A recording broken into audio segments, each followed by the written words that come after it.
Hello and welcome to the garden design module. This is a very short video to just help you understand the importance of garden design, what's the contents of the module, what to expect, and I suppose help you understand how you can use it to your benefit. Well, first of all, just to say that this is my favorite module. You'll probably be able to see that reflected in the enthusiasm of the lessons. It's one of those that unfortunately a lot of people don't seem to engage with straight away, and it takes a long time to get interested in it. And I suppose it's to do with the drawing. Not everybody feels that they've been born to draw and to be artistic, but if it's of any consolation, I just want to let you know that since the moment when I discovered the pencil and a paper, I myself was probably one of the worst in my family for drawing. I was very bad at playing Pictionary and all of that. I could never draw, but look, it's like anything. Once you apply yourself, you can learn. Anyway, that put aside, I want you to know that garden design is an essential tool from the point of view of your career. Whether it is that you're going to be maintaining a garden or that you're going to be building a garden, mistakes can be made if you don't have a good eye for it. So garden design is not just about drawing, it's also about developing a good eye. Okay, so what can be expected from the module? Well, first of all, you will become familiar with the whole idea of surveying a garden. You will be equipped with the knowledge of understanding the good aspects of a garden and the bad aspects of a garden in order to enable you to make changes to it. And again, I highlight that whether or not you're good at drawing, that doesn't take away from your ability to observing and deciding whether a garden is presented itself with the best of its ability to produce something beautiful or not.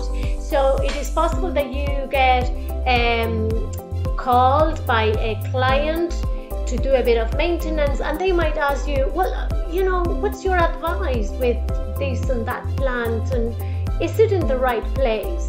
Is it doing its best? Could I do changes in my garden that make it look better? So you don't necessarily have to go on and draw a sketch or anything like that, but you will be able to give the proper advice to change the garden to its best potential. Okay, so surveying a garden is the very first thing that you will be doing. Then you will be able to address the problems that may cause trouble in a garden. There could be problems from the point of view of the practical use of the garden, even in relation to different levels, in relation to the drainage, to the maybe the wind, the necessity of having a windbreak, and even things as simple as where to locate the compost area, or where to locate the bin area, or where to put the clothes in the clothesline or whatever, you know. So you'll be able to assess the entire space and advise your clients the best. This is a great week because you are reaching the halfway point in probably all your modules, so congratulations.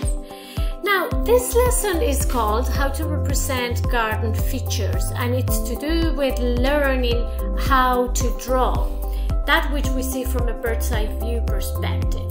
So when you design, you're obviously going to, first of all, draw the garden as if you are flying over it, and you're going to represent what you see from that perspective. It's called the bird's eye view perspective. And so my lesson today is designed to show you the difference between looking at something from that perspective and the actual human perspective, as if you were standing in front of the plant. Also, this lesson is one of those that you will go back to all the time. It's more like a kind of a reference on how to draw things.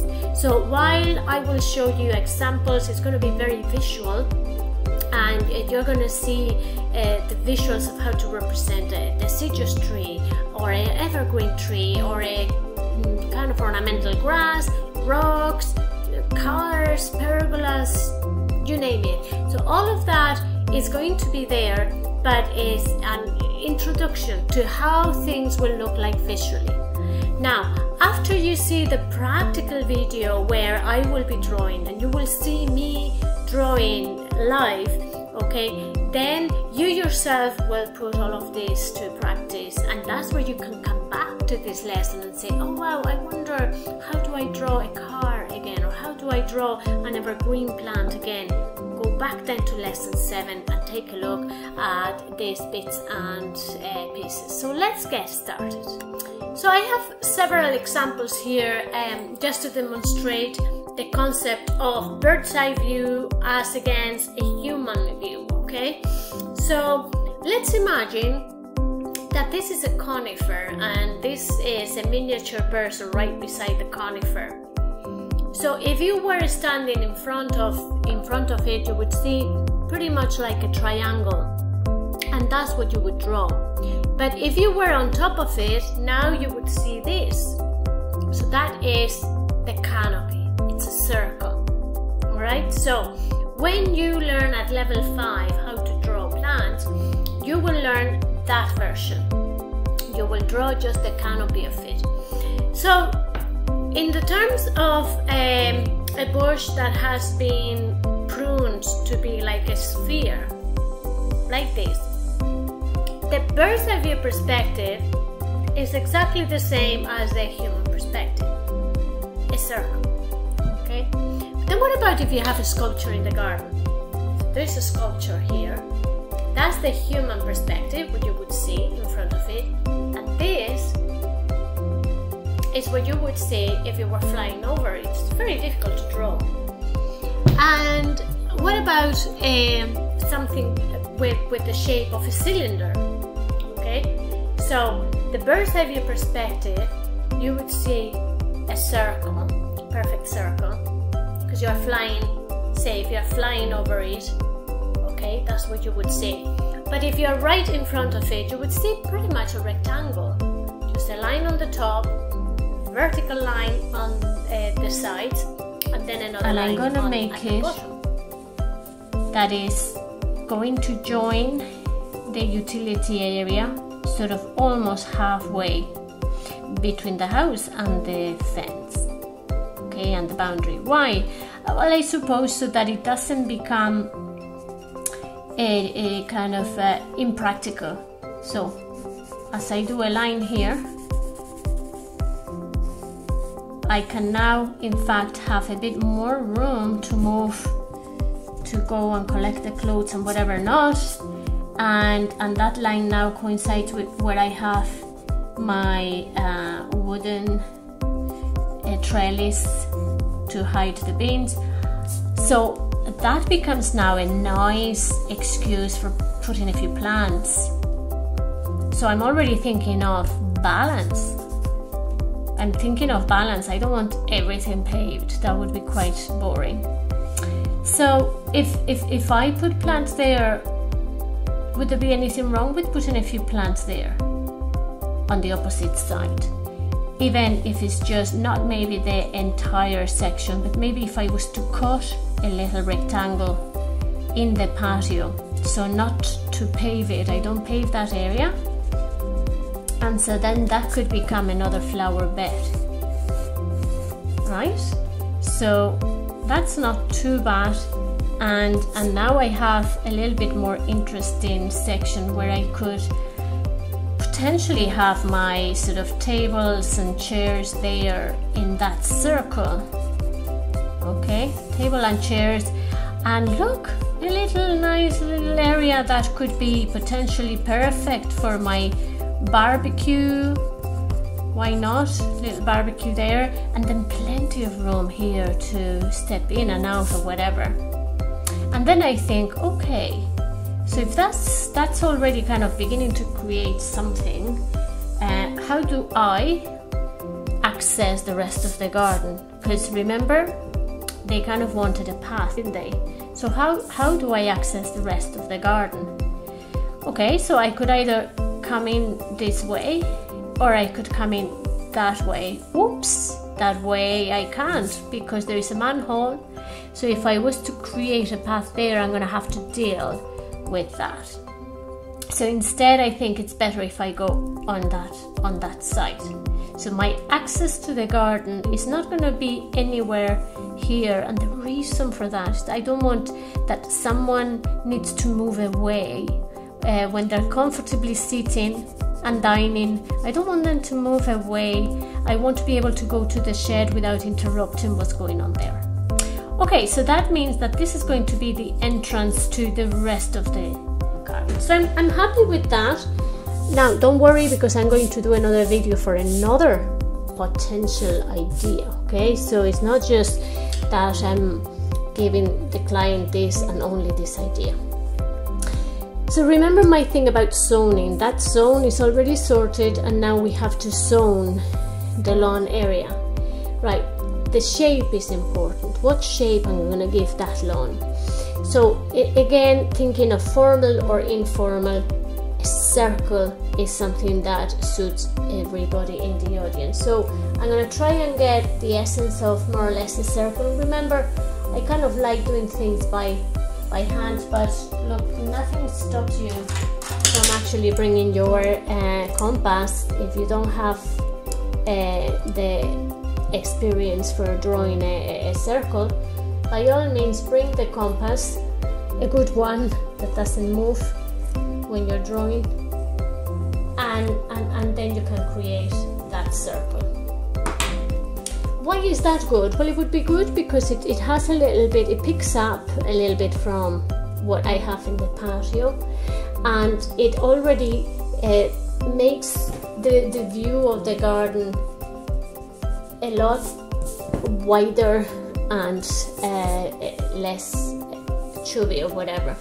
So the transition between here and there could potentially be low growing plants with see-through element, nothing too bulky, and maybe towards that section you could maybe put a few plants, maybe a few plants there. But then I'm thinking, and where is the path? You know, the path needs to sort of make sense here. Will I force the path across the lawn? Would I put the path on that side? If so, that's very narrow, and that's very narrow. So at this point I think, wow, it would be much better if I actually got that circle to be to come from one of the boundaries, whether it's this side or that side, I don't know, I'd have to decide, so that the path would fit on the opposite side. So I have two choices here. The choice is that I could maybe bring my path in this direction, but then would that be too boring? Or I could bring the path on that direction, and the question would be, are they going to be using it? Because most people don't want to go the extra mile, literally, okay, that's an extra mile. Okay, based on the statistics that people like the easiest and most straightforward trip to the shed, I'm gonna go that way, which means I'm gonna change my circle. I'm gonna bring it further to the opposite side, and I'm gonna make it maybe slightly smaller. I want you to all realize that I haven't practiced any of this. I haven't thought anything before I started. I have not thought of anything at all. Okay, and so that this is a very, very realistic version of what happens when I'm coming up with ideas for a client. I'm gonna mark this harder just for the purpose of the video so that you can see the circle. Nothing more frustrating than not being able to see. Okay, so I'm just trying to show you where that circle would be. And now I'm going to try and create a path that brings me to the second section. But based on the fact that I have a bigger patio here and that I need a second patio on the other side, I'm going to try and bring balance. So I see that that patio there is central. So if I was to put my next patio also central, I'm going to continue to highlight that tunnel. So instead of that, I'm going to bring a similar shape of that, but on the opposite side. Okay, so somewhere around there, in this little corner, that's going to be my second patio, somewhere around there. And in order to reflect what I've done here and mirror it, I'm going to create similar shapes that connect that little patio to my shed. Okay, so I might just maybe bring it like that and like that, something similar. So now I need to connect those two, and what I do sometimes is just I create one line, just simply one line, and then what I will do is I'll make it double. I'm actually curving it a bit because I think a pad is lovely when it has a bit of movement. Okay, not bad. So at this point, now that I know more or less the journey it's going to take from one patio to the other patio, now I can get a double line. So it obviously needs to start from where the paved section is. So to that effect, I might actually bring it a little bit further out here. Sorry, I'm going to move my hand around. So this isn't the width of the path, I'm just kind of doing a line on the right hand side of that central, and now I'm going to do the other one on the left hand side. And it's at this point, actually, just for curiosity, that I need to know what width is that path. Perfect, 1 meter. You don't want any more than 1 meter. So more or less try to make it parallel lines, even though it's curved. Well, what I mean by parallel is that the distance between here and there is the same here and there. As a designer, the next part of your design pack is the sketch, and the sketch is just simply a rough idea with the general overall shape of the garden. And it could be a case that you come across a particular idea and you call that idea 1, sketch number 1, or you might come up with a different idea altogether, maybe sketch number 2, or maybe sketch number 3, maybe sketch number 4, or maybe sketch number 5. And if you've been inspired enough to produce so many sketches, you would bring all of those to your client so that they can select one. So that would constitute the second visit. After which they would have chosen one, which in this case, Mr. and Mrs. So-and-so decided to go for sketch number 1, and then you transfer that into what makes part number 4 of your design pack, which is the master plan. Now the master plan, as you can see, is a lot more delicate. It's inked, it has all of the details of intricate details of the drawing, of the different types of plants, the paving material, and it has all those labels that tells you what's what. It has a title block that gives the actual client name, designer's name, date, the aspect and the scale, and it's very professionally presented. Now, but that's not the end, because after that you would present stage number 5, which is a section elevation that will give the client an overall feel of what they would look when they're what they will see when they look out the window. Anne is going to present her garden design. So welcome on board, Anne. We're in your capable hands. Okay, well, thank you very much, and welcome, guys. I hope you enjoy my little walk through the design for the family garden that I've done in Blackrock, County Dublin. Now, my client has a large family and a number of pets, is also a keen gardener, and the family itself has an interest in wildlife. Now, when I spoke to the client, the wish list that they came up with is that they wanted an informal style garden, which would be wildlife friendly. They wanted a garden pond in that as well. And they also were looking for a number of patios, the main one specifically to be for a sort of a dining, relaxing space where there would be cooking and food prep space as well. They are very keen, as I say, gardeners, and particularly in the whole area of fruit and veg production, so they did want that garden. And they also asked me to retain the existing apple trees that were on the site, and, you know, trying to have something of interest in each of the different seasons.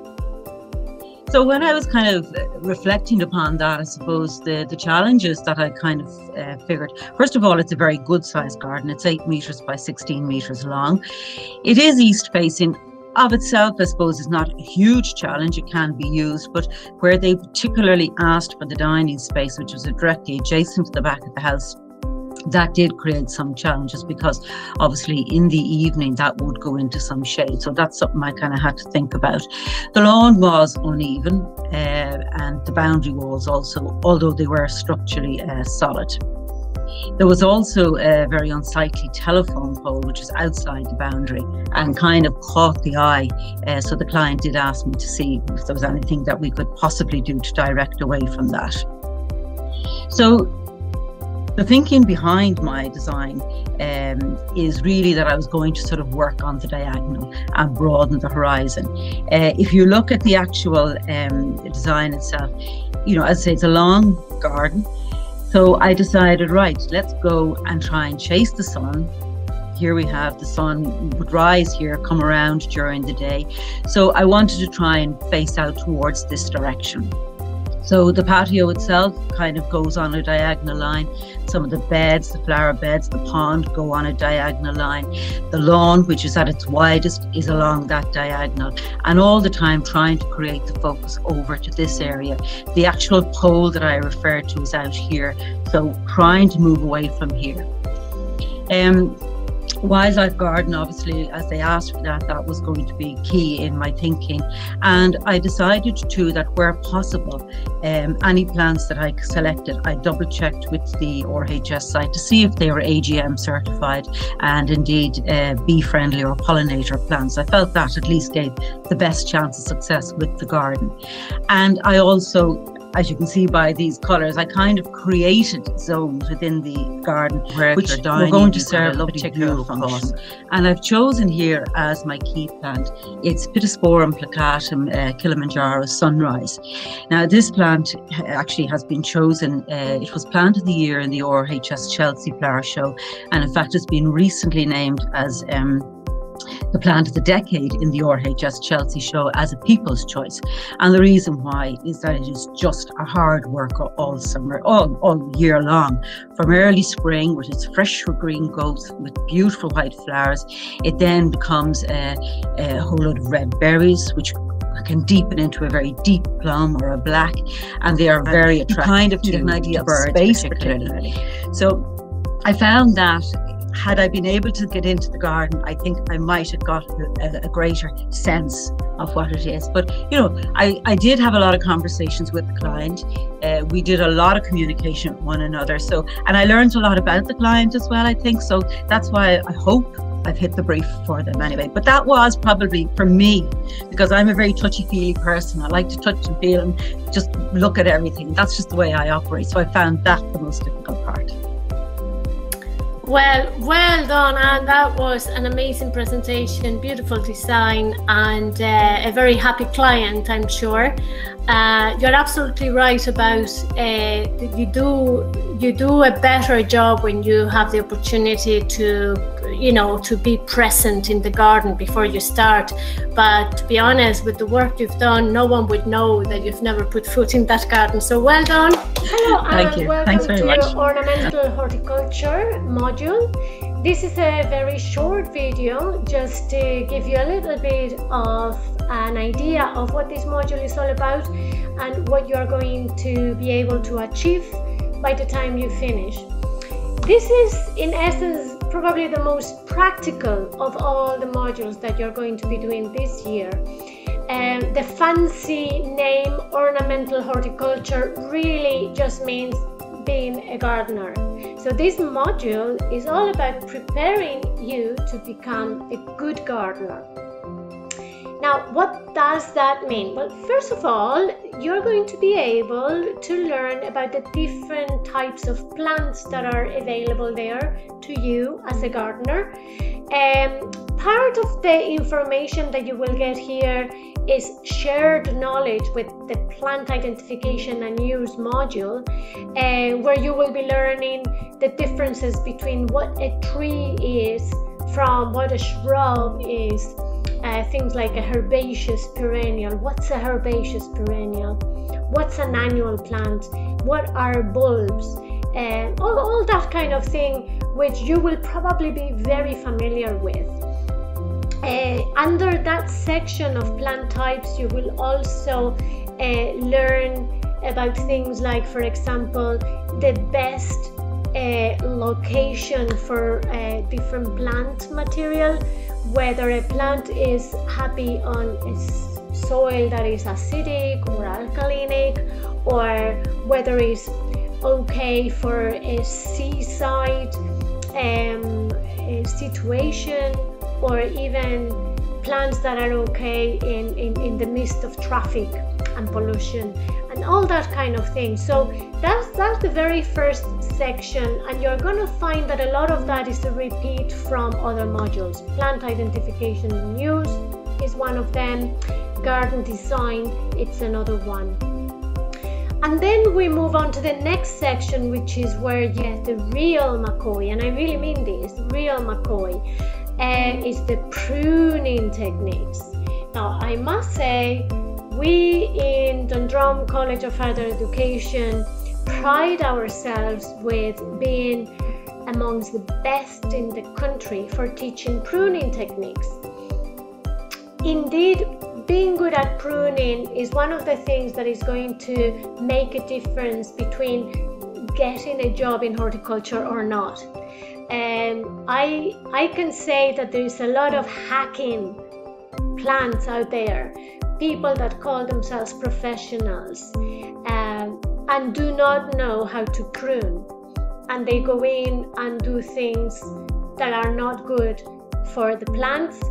There is a lot of that going on, and I do my very best to ensure that you are not one of those. Okay, so pruning technique is something that starts with me demonstrating how to do things, how to separate the different types of plants and how to address different situations. And then it continues by having outdoor practicals where you have the opportunity to put those skills in action. Okay, so there's a lot of outdoor work on that. Then there is the planting techniques, how to plant things, how to prepare the soil, how to deal with plants that come in pots, for example, and how to transfer a plant from one location to another in a way that is successful and where the plant will not die. So again, it's going to be a lot of demonstrations from me, and then the opportunity that you will have to put those experiences in practice out of doors, okay? Maintenance. Maintenance is going to be something ongoing, that you will learn all of the techniques of that a gardener uses when it comes to maintaining the entire garden setting, from hoeing to raking to digging, mulching, training climbers, all sorts of things. So anything that you can think of that you could do in a garden to make it look better, and that includes lawn maintenance, okay? And then the final section there, which is something shared with the garden design module and the plant ID module, is the planting plan. So you will have an opportunity to create a good planting plan that has a logical plant combination that makes the garden look beautiful. And then you will have the opportunity to do that actual planting in real life. Now trust me, in that we have loads of outdoor suitable locations for you to be able to do all of these skills.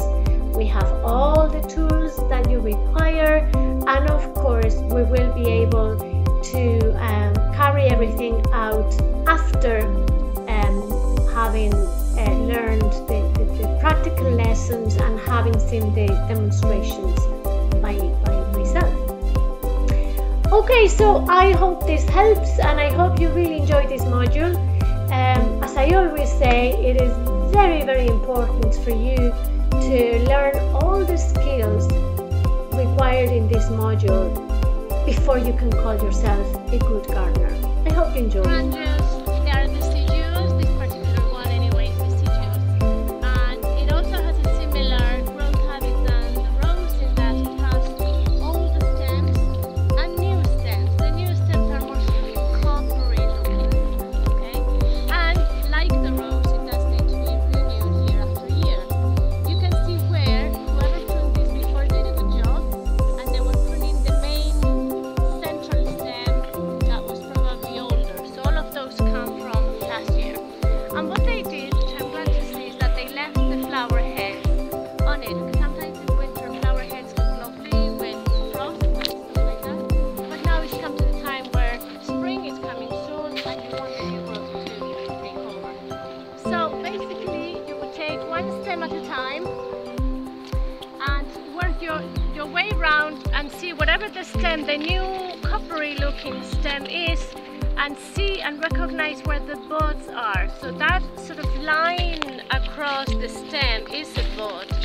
We call it an eye, all of them. This one, that one, this one, that one. Okay? So you would count something like 1, 2, maybe 3, between 2 or 3 buds, and you cut above it. So see, if I was to cut here, the new buds will emerge from there.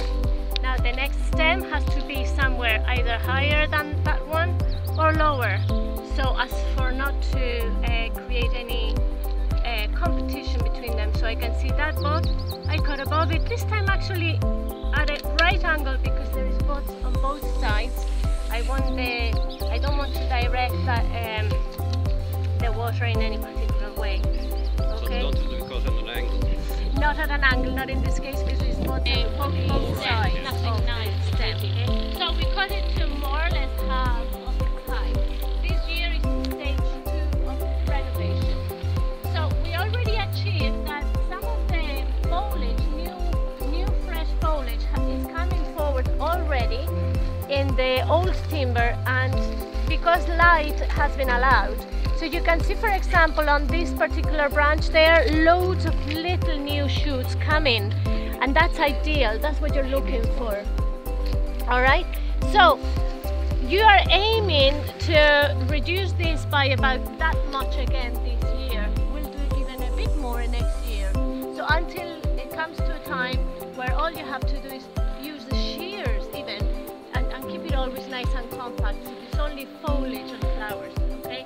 So it's basically going around the whole of the bush, picking with the left hand one branch and looking for whether it's nice new growth either on that branch or somewhere near it. So say for example, as I pick that branch there, I can see this growth. So I want to let that become the top part of the lavender. So I would clip below it anything that I'm pulling with my hand that offers resistance. I clip below it. So now this is now going to become the main leader. I can see those 2 or 3 few fresh shoots, so I have to expose them to the light by cutting below it. Anything dead, of course, goes without saying, has to be taken away. Okay, now I work my way around. I pull another branch and I see where there is new growth here, so I would clip again below.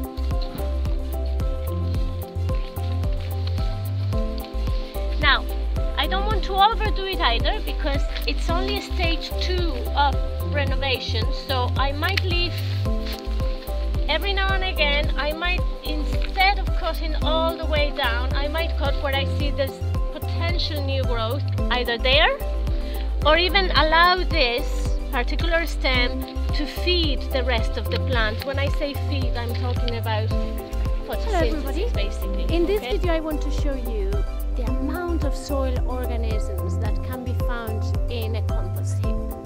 And when you add well-rotted organic matter into the garden, you are actually adding those soil organisms. And as you know by now, they are extremely important in contributing to the organic matter formation of a soil. And they are the ones that make soils to be alive. So I have here a portion of the compost heap that I use, and this one is the fresh one, so meaning it's not fully formed yet, but I purposely want to show it to you because it will give you an idea of the process that the decomposition takes place, because you're going to see bits and pieces of things that are not rotted yet, so it wouldn't be ready to use. Also from the point of view of you know, sometimes the shock that, oh my gosh, do you really get soil as a result of maybe the kitchen waste and whatever not. I put nothing but kitchen waste in this. Potato peels, eggshells, a little bit of cardboard whenever I have the opportunity to get cardboard that doesn't have coloring in it. You know, so basically anything that comes from the kitchen, nothing else. So let's take a look at it. Alright, I'm going to bring this down a little bit lower and I'm going to mess around with it. Well, you have a little bit of a pineapple that I threw in it sometime 2 weeks ago and it's beginning to rot. You can see pieces of what you call it, avocado, a bit of potato, the peels of the avocado. That carton of egg is it's only just thrown it in maybe a couple of days ago. These eggshells were thrown in only a couple of days ago. But look at this. This is soil. This is soil already beginning to form. In fact, a little potato decided to start growing. Isn't that interesting? Which is fine, I don't mind. So I'm going to bring the camera a bit closer because I want to dig a little hole in this just to see who actually lives in there. Now let's have a look. Who lives in here? What do we have? They're hiding.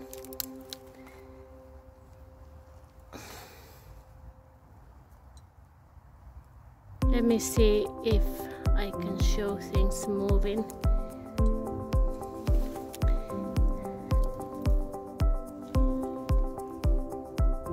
Funny, that's a piece of the avocado that started to grow. I see a creepy crawly there. I don't know if you appreciate. Oh wow, they're all coming out.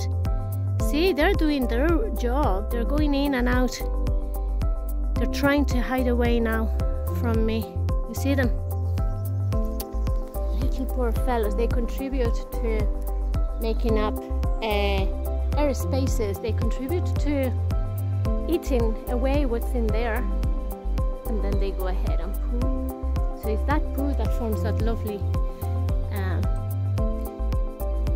that lovely organic matter. You can see now a little bit lower how the eggshells from about maybe 2 weeks ago are beginning to be more crushed and more pulverized. I wonder if there be any evidence of worms. I don't want to kill them. Oh yeah, there it is. You see it? Lovely little fellow. And ants. Interesting. He's all worried. Where am I? What's happening to me? They are the life of the soil. They are all working really, really fast. Lots of ants in here. See? Let me see if they are clear in the video. Can you see them moving around the place? Well, there is no doubt that you wouldn't be able to see any of this in a type of soil that has been heavily kind of treated with herbicides. You would not see that. And all of that kind of soil is actually being formed thanks to them. So anyway, I hope with this video I can show you the importance of maintaining a very high organic content in your soil and the importance of not treating it with chemicals. That will be totally ready now in about, I'd say, another couple of months. I want to keep on adding things to it, but it's a fantastic source of... Hello and welcome to the plant propagation module. This is a very short video just to bring you through a little bit of the contents of this module and just to put in perspective what to expect from it. Then we will go to the real McCoy. The real McCoy meaning this is a very, very practical module where you're going to have the hands-on, the opportunity to propagate and grow your own plants from seeds, from cuttings, from layering, grafting. So you will have access to all of these techniques.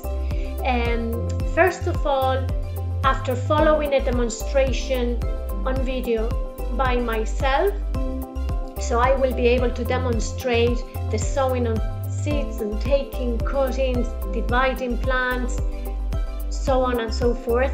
And then I will bring you to an outdoor location where you are able to put all these practical experiences in action.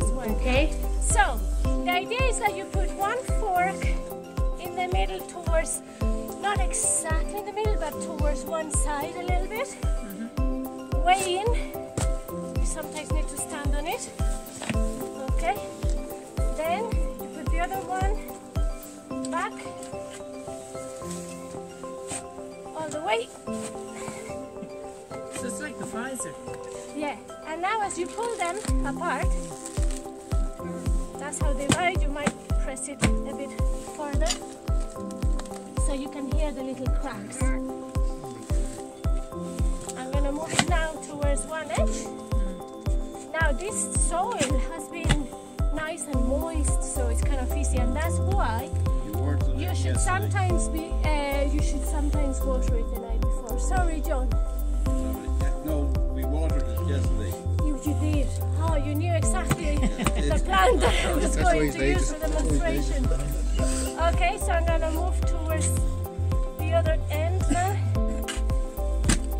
Now, it's not always going to be this nice and easy. Okay, so at this point, you can by hand tease the roots out, and you can see how easy they come apart. Okay?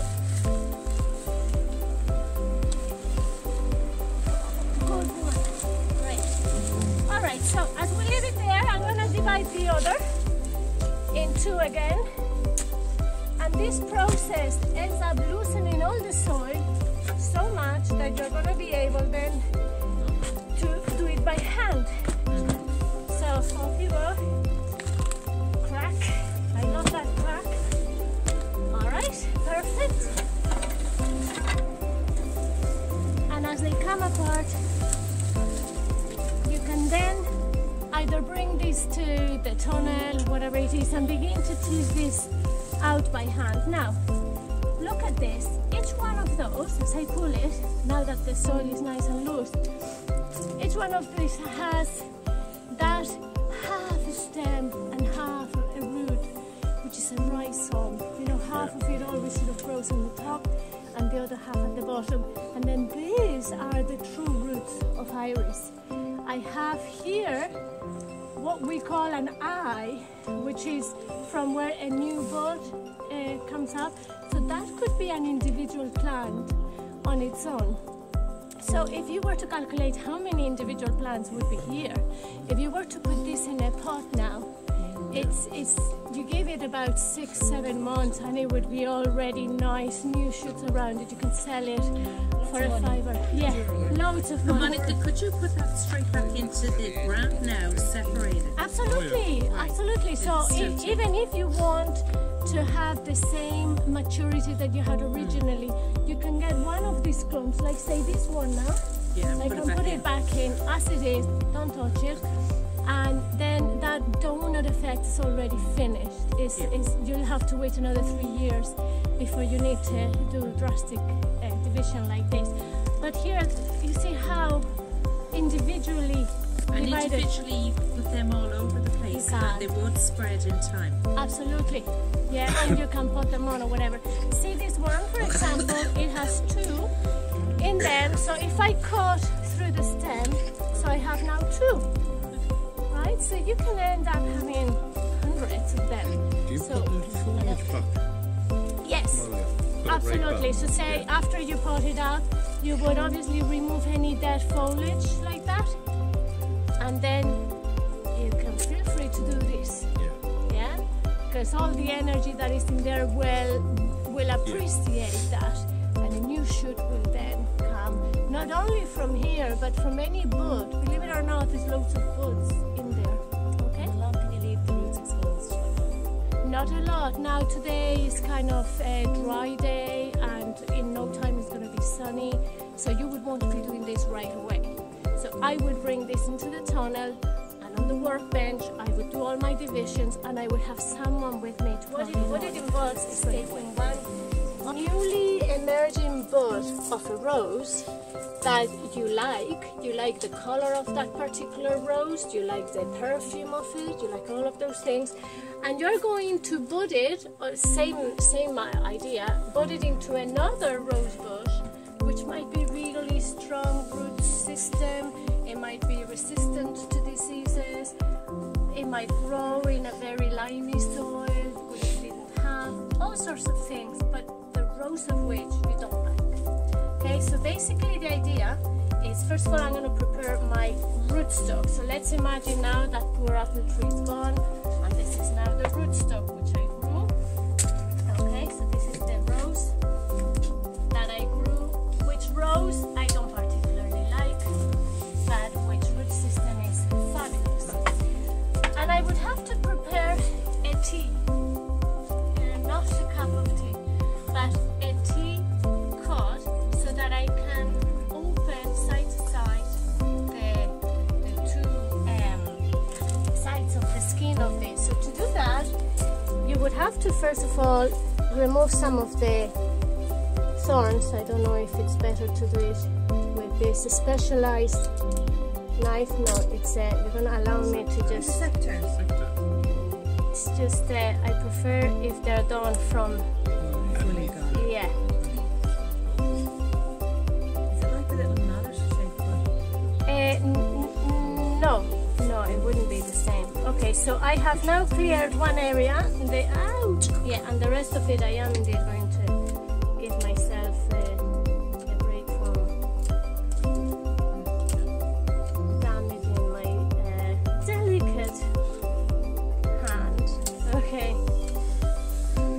So now I've prepared a section, and what I would need to do now is get a T. This is like this. I just cut first of all a vertical line. I don't know if you can all see from there. Yeah. And then at the bottom, I'm going to cut a transversal line. Okay. No, I've done it the other way around. Sorry, I'm going to do it on this side. It's a vertical line first on the top.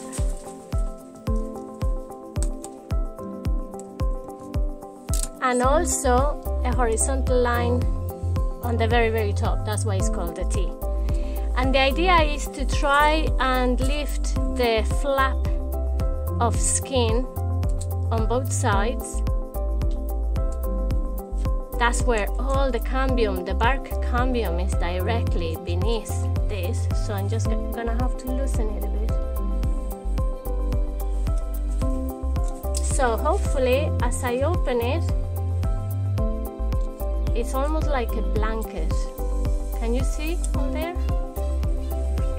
Or you want to come closer? Can you see the actual T shape that I'm doing there? So as I open the two, you can see as I open the two, right, all the cambium is visible. Yeah? Now, so that's the rootstock prepared. I might need to open that side a little bit more. Now I prepare, so that's the rootstock, remember that was growing lovely roots in there. And now I'm going to prepare the bud. So I go and select a healthy bud. And I'm going to take this out so that it's less prickly. Okay, now I can handle it a bit better. So I'm going to try and take a section of the bark that is attaching the bud onto the stem. So carefully, again with my specialized knife, I would cut from the top until I go past the bud, and then at the bottom I just cut a horizontal section. Okay, and as I pull away, I tidy it up a little bit. Again, that's why you need this very specialized, very sharp tools, and you would have to be very careful, obviously, with sharp stuff. So I'm going to be able to insert this into that T, and obviously it has to go in the same direction. No point in putting it upside down, yeah? So, just for the purpose of facilitating this, I'm going to take my rootstock out, and I'm going to try and insert it and slide it down. Okay, and as that goes in, all of the cambium is in contact, and of course I would then need to secure it the same way. Sorry, my poor apple tree has already grown, so I would have to secure it in the same way as I did before with a proper elastic band, proper for wooding, and that will ensure that they stay nice, tight and secure. Okay? What would happen then is that as the two vessels merge, all the xylem and the phloem and the new cambium, they callus, and as they merge, this will develop into a branch, and it will yield that beautiful rose that you wanted.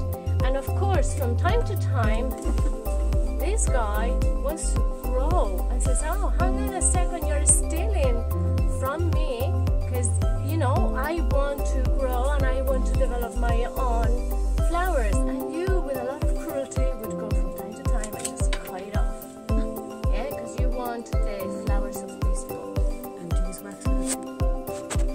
You can, yes, again, just to save the pathogens from... The mix, right, so in terms of mixing, there was a time years ago, when I was a young lad just labouring for builders and that, you were always told to mix 1, 2, 3, right? Like one cement. That was when we were getting sand and gravel delivered separately. There were separate piles, right? Nowadays, what Mark is after delivering us there is, I got him to bring a bag of 804, so that's just cardboard, that's foundation. But this is what we call, this stuff here is what we call batch gravel, right? So nowadays, all these suppliers mix it. They pre-mix it in the correct proportion before they bring it to you. And that's specifically for making concrete, right? Back in the day, the sand and the gravel used to be separate piles, some separate deliveries. So the builder would always say to you, mix 1, 2, 3, right? So 1 cement, 2 sand, 3 gravel. That gave you a proportion of 1:5, right? That's kind of over the years fallen by the wayside. The minimum now that anyone do would be 1:4, right? So you can assume that the batch gravel comes with the correct proportion, the correct ratio of sand and gravel already in it. So now the only variable ingredient is your cement, right? Right, so we have Rob Nealon, who is going to do a presentation for the module of communications. So Rob, welcome on board. We are all yours. Thank you. Hi everybody. I'll just start this up. Can you see the screen there? Yeah, perfect. Yeah, okay, super. So for those of you who don't know me, my name is Rob. I'm part of the Level 5 Applied Ecology group. My presentation is going to be on a water harvesting system for the Balhornie allotment. So I think most of you are probably familiar with the allotment from your group work. So the gist of it, what's the main goal? Main goal is to collect rainwater when it's abundant and use it then when we're in short supply. And there's quite a few areas in the allotment that we would need to use it in. So we have 20 raised beds, we have the polytunnel. At the moment there's over 10 wildflower beds, that's what they're in use for at the moment. And part of the brief was to get a sink into the proposal, which I've squeezed in. And just for good measure, I've put in some tap and hose fittings just for versatility. So what we're going to need to achieve this, the primary thing is a collection point. So we need to put in a new roof onto the wooden structure. Given the size of the structure, that roof would be about 23 square meters. And based on the mean annual rainfall for the area, we would expect that over 17,000 litres of rainwater would impact that roof in a season. Second thing that we want to do is have it gravity fed. Okay, so we're going to use the topography of the land, simple physics to move the water around to where we need it, rather than needing pumps or electricity or any of that type of thing. Points 3 and 4, we want to maximize our collection capacity, so double large tanks. We want to minimize the impacts, so screening for visual impact and subterranean pipe work to minimize trip hazards and freezing potential, that kind of thing. So I'm going to try and give you a kind of idea of what it would look like, and hopefully it bears some resemblance. So we'll take a flight up the hill and save our legs. So this is our hand-washed basin that I mentioned was one of the ideas in the brief. So the idea will be chemical free, so for hand rinsing, tool rinsing, and any water that's used then can be returned to the irrigation. So nothing is wasted or lost. If we move up and have a look, we have our new shiny roof. I've split it into 2 sections, so essentially we're getting 2 sources from the one area for the 2 tanks. Now there's quite an open gutter there near the tree line, so you probably need leak guards in place just to prevent blockages. Then if we move up to the left here, we'll see our first main tank, and this is supplying one half of the system. So this will supply all of your raised beds and also a new tap unit halfway down the site. If we look over here, we have a trellis structure, and that's going to be used for some of the screening that I mentioned. So we can have climbing plants or possibly fruit bushes, just to screen. It also helps to support this supply pipe coming back from the roof. So it's dual purpose. If we look down here below, we see the outlet, the outflow from the main tank. You'll notice that the tank itself is recessed into the ground. So we have access to turn off the supply for that side of the system if we need maintenance or anything. And you'll also see that it means the pipe work starts off and it continues below ground. So no trip hazards, and as I said, freezing likelihood is lessened. Over here, we have an outflow pipe from the second tank, which we'll see in a moment. It outflows into the inflow for the first tank. So if that one overflows, do our best to collect that water and not lose it. So we'll swing around now and take a look at this other tank. So this is an existing tank. At the moment it's down the bottom of the allotment, not in use as far as I know. So just to save a few euro, we move it up and use it. You can see the supply pipe coming from the smaller side of the roof into the lesser side of the system. This is going to supply the hand wash sink that we saw on the other side of this wall. All the wildflower beds on the way down this side of the allotment, and we have our polytunnel down the end, which needs a supply as well. So we'll zoom in now and take a closer look. We have one of our extra tap and hose connectors just to give extra options, versatility to the system. We have this support, cavity block support. So with this tank full, it's likely to be over a ton in weight. So it needs a secure foundation. It also needs to be elevated because the sink is just quite close to it. So to achieve that gravity feed, we need elevation there. It's also going to have the purpose of you have the cavities here. So we use that to create a bug hotel, increase biodiversity. And you're right beside your fruit bushes potentially, so it can help pollination. So we will shuffle our way across and get a look down the allotment. You'll see the individual isolation valves. So you can have differing planting schemes, thirsty ones and not thirsty ones, and it can be accommodated for whatever people need. They can adjust the supply to their bed. Growing here, some of the sparse growth that I have in this version, I couldn't resist these guys. Elephant ears and daylily. Monica mentioned SketchUp. I've never used SketchUp before, so it was a steep learning curve and lots of YouTube videos. It was only towards the end of the process that I realized that there's huge libraries of things you can download, and I came across two anti-D plants, so I had to put some elephant ears in there. Lovely. They may not suit the area, but they'll be virtually okay. So we'll take a look into one of the beds. You can see the soil, no soil in this one, so you can see what would usually be the subsurface irrigation pipes running through the bed.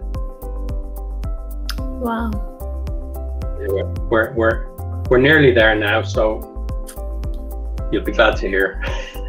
So Not at all, just fly down. Very well. We're enjoying this. I want to see this as a reality. Okay. So we have another tap and hose station just halfway down, again just to add versatility to the area. There's another one unseen in the back of the polytunnel, so you can see the root of the underground pipes here. So there'll be another one of those standing just inside that. So we're almost finished now, and we're going to swing back around to where we started. You might just catch a glimpse on the way in the polytunnel. Somebody's propagation has been successful, not mine. There is a little potted plant. hovering in the table, and then we're back to where we started. Brilliant, brilliant. Okay, well, well done. Thank you very much. That was a very wonderful presentation.